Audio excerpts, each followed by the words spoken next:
मित्रांनो, आपण मागाशी व्हिडिओमध्ये सांगताना सांगितलं की बाबा हे झाडं वृक्ष लागवड आणि संस्थेचे अध्यक्ष.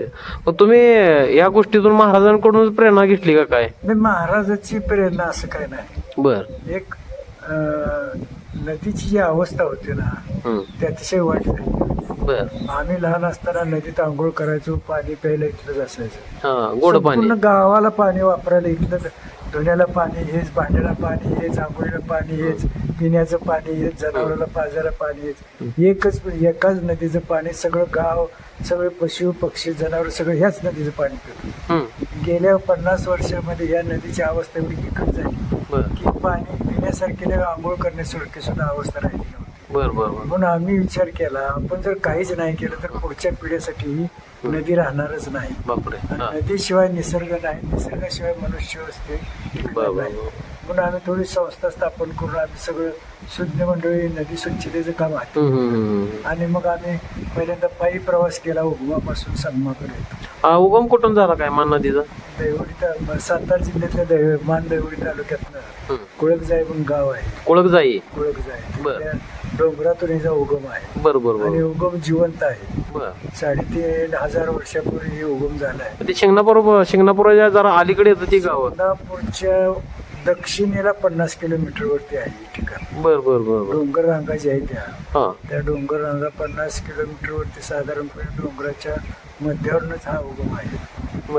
ते काय त्या वनवासाला आणि त्या लक्ष्मणानं बाण मारला, मग तिथं पाण्याचा प्रवाह सुरू झाला. तो प्रवाह आजही अखंड आहे असं सांगितलं जातं. तिथं पुजारी वगैरे सांगतो. बरोबर. तिथं सीतामातेचं मंदिर आहे जुनं, शिव मंदिर जुनं आहे. आठवडे आहेत तिथं.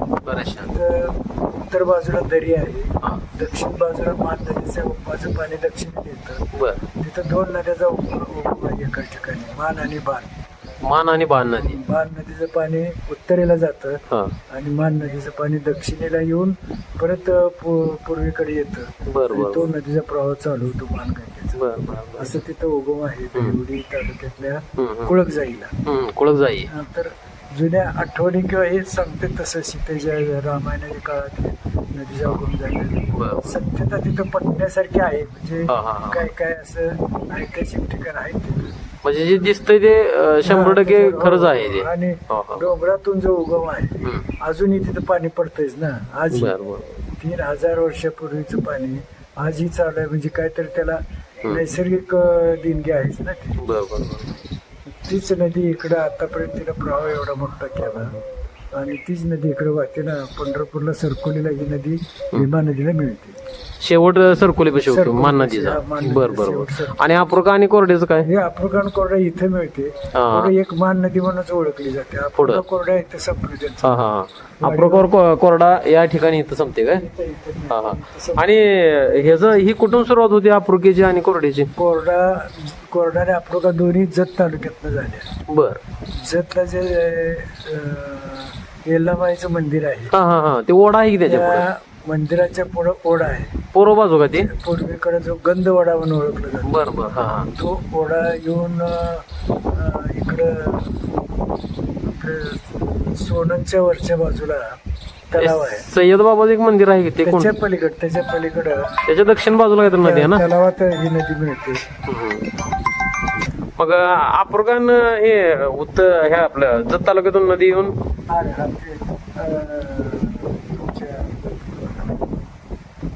सोनंद मार्गे सोननच्या पलीकडे तलाव आहे बघा. बर. त्या तलावात ही येते. तलावातनं जे प्रवाह बाहेर पडतो तीच कोरडा नदी. बरोबर. आणि अप्रोका नदीचं पाणी म्हणजे असंच तालुक्यात हे गाव आहे का नाही, तिथं डोंगर परिसरात जे पाणी गोळावर येते पाण्याच्या तलावापर्यंत येतं. बरोबर. येळवी मार्गे काय? पाण्याच्या तलावातनं जो सांडवा बाहेर पडतो ते अप्रोका नदी. अप्रोका नदी मग वाकी, आलेगाव, मिडसिंगी मार्गे वाडेगावला येते. बरोबर. आणि कोरडा नदी जतवरनं जे अखंड येते ते सोनंद, जवळा, कडलास असं करून वाडेगाव. आपल्या मंदिराच्या पूर्व बाजूला ही नदी आहे अप्रोका आणि कोरडा. आणि ह्या एकत्र येऊन ह्या ठिकाणी अशा त्रिवेणी संगमावर येतात. काका म्हणजे तशी झाड लागवडीची आवड म्हणण्यापेक्षा तुम्ही आतापर्यंत किती गाव अशी भेट दिली की काय? गावं किती गावामध्ये अशी वृक्ष लागवड वगैरे काय? आता आमच्या वासूदलाही तुम्ही आहेच की, म्हणजे तुमच्या संकल्पनेतून आम्ही ही प्रेरणा घेऊनच पुढे काम चालू केलंय. 10 गावाला वृक्ष लागवड केली आता. बर बर बर बर. ते खवासपूर पासून हम्म. खवासपूर, बलवडी, वाटंबरे, तुमचं वासूद, म्हणजे मानगंगेवरची सगळी मान नदीवरची सगळी गाव. किती गाव आहे ती दोन्ही बाजूची मिळून अशी मान नदीला? आपल्या उकड म्हणलं तर 30 गाव आहेत अशी. म्हणजे खाली ह्याच्यापर्यंत का? एकूण 42 गाव आहे ती, म्हणजे उगमापासून ते सांगण्यापर्यंत. पण आता आपला तालुका जिथून लागतो, म्हणजे आटपाडी तालुका जिथून लागतो तिथून 30 गाव आहे. 30 गाव. बर बर बर. आता आमच्या वासूद मध्ये सुद्धा नाही तुमच्या संकल्पनेतून आमचे सुदाम बोरे असतील, गावातील अनेक मंडळी आहेत, राजू केदार सर आहेत, चांगले राबवले. आमचं बाळू सावंत सुद्धा आहे त्यात. बाळू सावंत आहे, सुदाम भोरे तुमचे केदार आहेत. हे जवळजवळ मला वाटते वृक्ष लागवड किती झाली असेल अंदाजे? म्हणजे वासूद मध्ये नाही सगळे तुम्ही तुमच्या माध्यमातून सगळे म्हणलं तर एक सगळ्या नदीकाठचे म्हणलं तर एक 4-5 हजार पर्यंत गेले असतील आता सध्या चालूला. हो, 4-1 हजार पर्यंत नक्की. म्हणजे आता आमच्यात सुद्धा 2 वर्ष झाले वृक्ष लागवड केली. 2-2.5 हजार वरनाच झाड. हा आमच्यात जास्त झाली जरा. हा म्हणजे इथं सुद्धा लागले. हा इथं सुद्धा गावात बर बर बर. नदीच्या काठाला जी गाव आहे. काका सामाजिक काम करताना थोडा अडथळे येतो, म्हणजे काय लोक प्रतिसाद देत नाहीत, काय वाटतंय तुम्हाला तरी? आपण जे चांगलं काम करतो ते आपण पुढं बघत बरोबर.